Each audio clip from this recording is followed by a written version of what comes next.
Hello YouTube, this is Morgan Airspeed Prime here with my next Star Wars video. This one is going to be my review for Star Wars The High Republic Marvel Comic Volume 2. So this covers issues number 6, 7, 8, 9, and 10 of the mainline Marvel High Republic series. So I reviewed Volume 1 last week. Volume 3 isn't out yet. I will review it when it comes out. But I think probably next week we'll be switching over to the first volume of the IDW comic and doing those and, trying to kind of catch up with the comic stuff from there. So overall, like with Volume 1, I enjoyed it. It definitely wasn't the best High Republic material, but there was some decent stuff going on. If you wanted to keep track of the Drengir story, this was the place to do it. That's what we do here with this. We continue, like the first, I think, 3-ish issues cover the Drengir.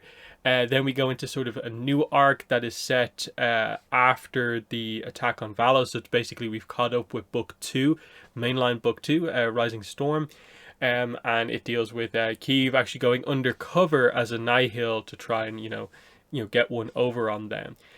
Towards the end, there's definitely some cool things that happen. But it's overall perhaps not the most eventful book. It is in the sense that, like, you get stuff like we get to see the Great Progenitor, we get to encounter the Great Progenitor, the Great Progenitor get captured. But I ultimately would say that if this is it for the Drengir, I guess they were never that important in the grand scheme of things.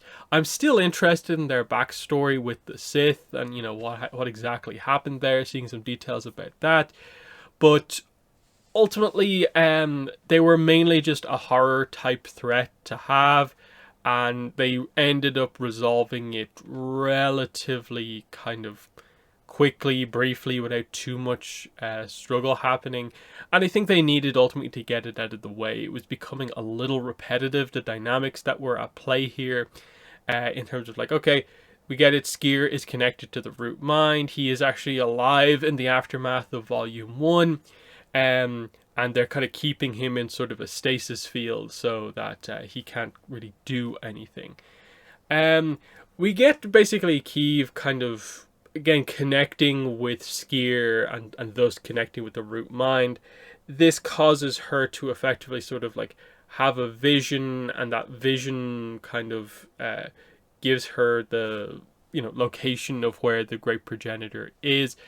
The vision is kind of cool because it connects a lot to sort of the history. She has a vision of who's it, Darth Krall, not named here, but if you look it up, this is a character who is mentioned in the Dooku book, which again is done by one of the creators who works on the High Republic as one of the Lost 20 from the Jedi, which is interesting in that I think the whole dynamic here with Kyiv being our main character is ultimately going to connect to the idea that we know that one of the Lost 20 eventually is going to be a character by the name of Trennis. And that is Kyiv's name, Kyiv Trennis. Now, we don't know if it's the exact same person or what exactly happens, but the setup overall for her character is that theoretically down the road, she is going to become one of the Lost Jedi. So that's another thing that makes her character a little bit more interesting, and again, shows more connective tissue between a lot of the comics. They have the whole Maxine Station stuff with the statues showing the ceiling statues that the Sith used on the Drengir in the first place. But they eventually find out that, like, okay, we need to go to this place out in wild space, which is where the Great Progenitor is. We find out that one of the things going on is that Avar Kriss has made an alliance with the kind of Hutt group here and the kind of Hutt leader group character that we have here, Myarga. And we see that, like, they're working well together overall, but Myarga basically wants revenge. She wants the head of the Progenitor, and the Jedi are more want to sort of just investigate what's going on. You can tell there's sort of revenge in the mind of one, and it's more protecting people in the mind of the Jedi. We do get some of the Stellan stuff here of, like, he's sort of technically in charge now because Avar is obviously going really hard on this mission against the Drengir, and then later on we see is going hard against the Nihil, and this causes problems with, Stellan pointing out that, like, you're you're sort of abandoning your post quite often as the Marshal of Starlight Beacon. Do you think this is the right thing to do? So that's playing up in the background. We do see Avar kind of goes off on her own when they get to the planet with the Great Progenitor and gets herself captured again.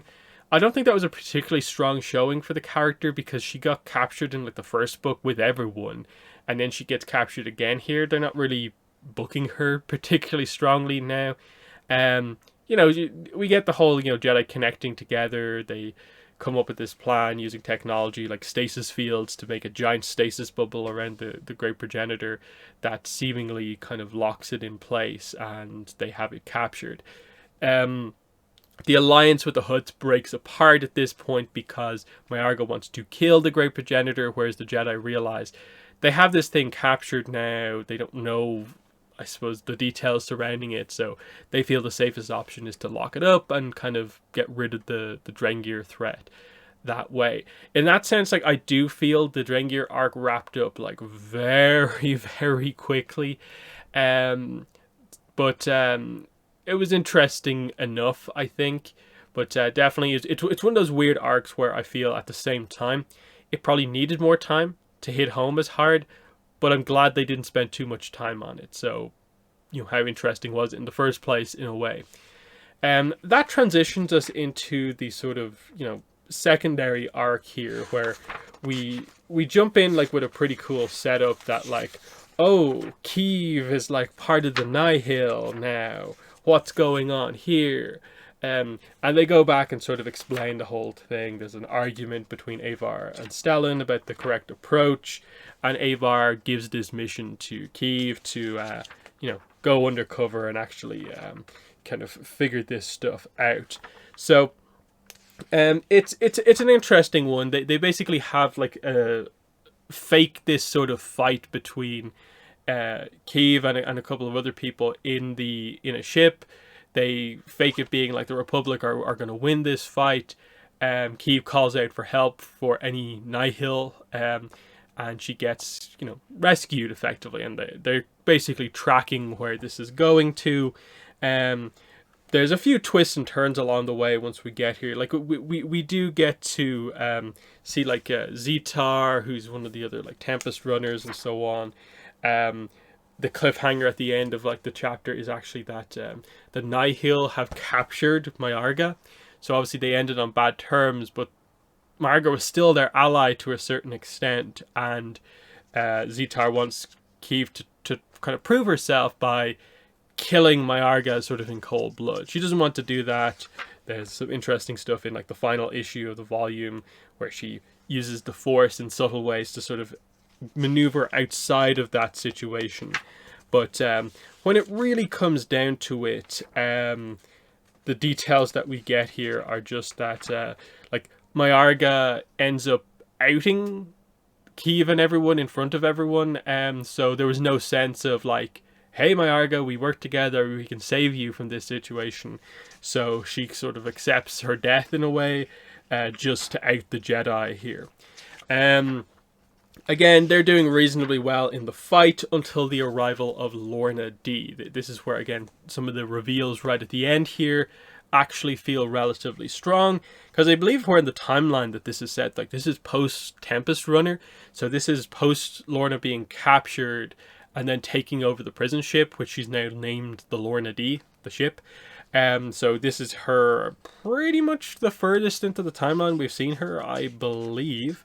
In that, like, Lorna wasn't really in Fallen Star, if I remember correctly, but I may be completely misremembering that. So a few key things happen here. Like, she just comes in, shoots Myarga, so Myarga's dealt with, has complete control over Keeve and one of the kind of Bond twins.